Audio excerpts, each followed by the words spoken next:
A family decided to spend their holiday at a nudist camp. The young son was quite fascinated by this new experience. After exploring the camp, he rushed back to their tent and excitedly began to tell his mother, "Wow, Mom, you should see some of the girls out there. They have really huge." Before he could finish, his mother interrupted him, saying, "Yes, I know. But remember, the bigger they are, the dumber the woman is." The next day, the boy came running back again, eager to share more of his observations. "Mom, you won't believe it, but some of the guys out there have really huge." Again, his mother cut him off. "Just like I told you yesterday, the bigger they are, the dumber the man is." The boy seemed to ponder this for a moment. Then his face showed a look of concern. "In that case, Mom, we might have a problem." Puzzled, his mother asked, "Why do you say that?" He replied, "Because Dad's out there talking to a really dumb girl, and he's getting dumber by the minute."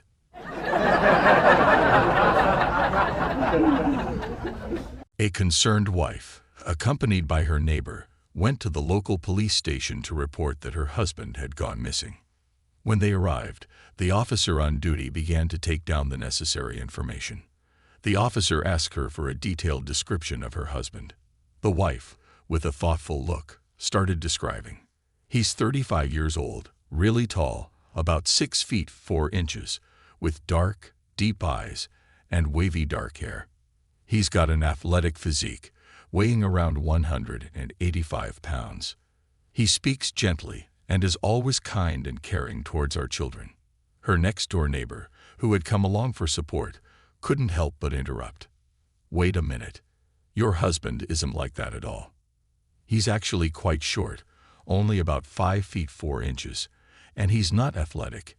In fact, he's quite chubby. He's bold, too, and he tends to be loud and not very nice to your kids." The wife quickly turned to her neighbor, trying to shush her, and whispered, "Be quiet. If you give them an accurate description, they might actually find him and bring him back."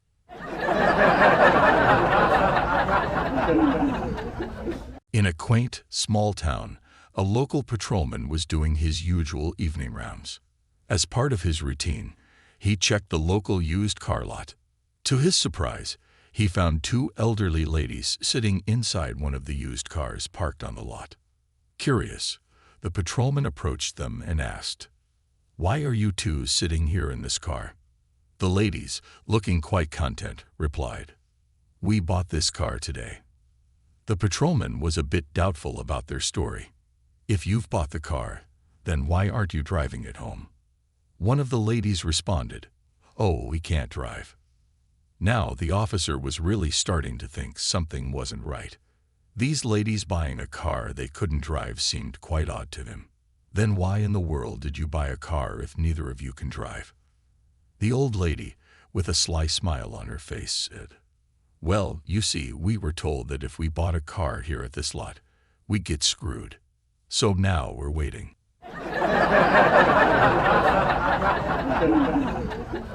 I was browsing my dating app, feeling not too hopeful. I ended up swiping right on a profile of a girl who didn't have a photo. Surprisingly, we matched. After chatting for a bit, I decided to go pick her up for a date. I wasn't expecting much, maybe someone around 300 pounds with not so great skin. I was feeling so down and out that my only other option was to join an online chat room for company. When I arrived at her place, I was in for a shock. Standing at the door was this stunning girl, about 5'2" tall, with sparkling baby blue eyes, strawberry blonde hair, and a figure that was just perfect. I couldn't believe my luck. Curious, I asked her about her job. She told me she taught Sunday school. Now, I'd never dated a Christian girl before, but I'm an open-minded guy, so I decided to take her out to dinner. On our way, I thought I'd relax a bit and lit up a joint, offering her some. She looked at me horrified and exclaimed, "Oh heavens no, what would I tell my Sunday school kids?" I thought, fair enough, not everyone's into weed. So, we reached this fancy restaurant I knew. I ordered a steak, and she went for the lobster. Feeling a bit fancy, I asked for the second most expensive bottle of wine they had. But when the waitress came to pour the wine, she refused, saying, "I don't drink alcohol." Surprised, I asked, "You don't drink?" And she replied again, "Oh heavens no, what would I tell my Sunday school children?" The dinner was great, and we had a really nice chat. But I was starting to feel a bit unsure about how the night would go with a girl so different from my usual dates. So as I was driving her back, we passed by this cheap-looking motel. I thought to myself, why not take a chance? So I casually asked, "How about we get a room and have some fun?" To my utter surprise, she winked and said, "I thought you'd never ask." I was stunned and asked her, "Really? But what about your Sunday school children? What will you tell them?"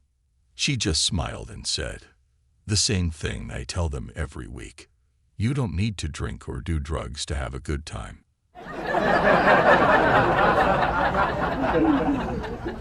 Three British friends were gathered around a cozy campfire one evening, enjoying a good sing-along, sharing laughs, and drinking some beer. They were having a great time. One of them took a long, satisfying gulp from his beer bottle, then held it up to admire it in the firelight. He declared, "You know why British lager is the top in the world? It's because we let it age in barrels made of fine oak. It's that oak aging that gives it a flavor you can't find anywhere else in the world." His mate, not quite agreeing, chuckled and responded, "Oh, come off it. Oak barrels. That's just a bunch of nonsense. It's well known that British beer is the best because of the exceptional wheat grown in English soil. That's what really gives our beer that rich, full taste." The third friend then joined the debate. "I don't know where you two are getting your facts, but I've heard that the real reason British beer is superior is due to the fine quality of the hops we use." As the night wore on and more beer was consumed, their discussion grew more animated and a bit heated. Eventually, one of them stood up and proposed, lads, we could sit here arguing all night, or we could actually find out the truth about what makes our British beer the best." He suggested, "Let's get a sample of this beer and send it off to a laboratory for proper testing. Then we'll know for sure." They all thought this was a brilliant idea.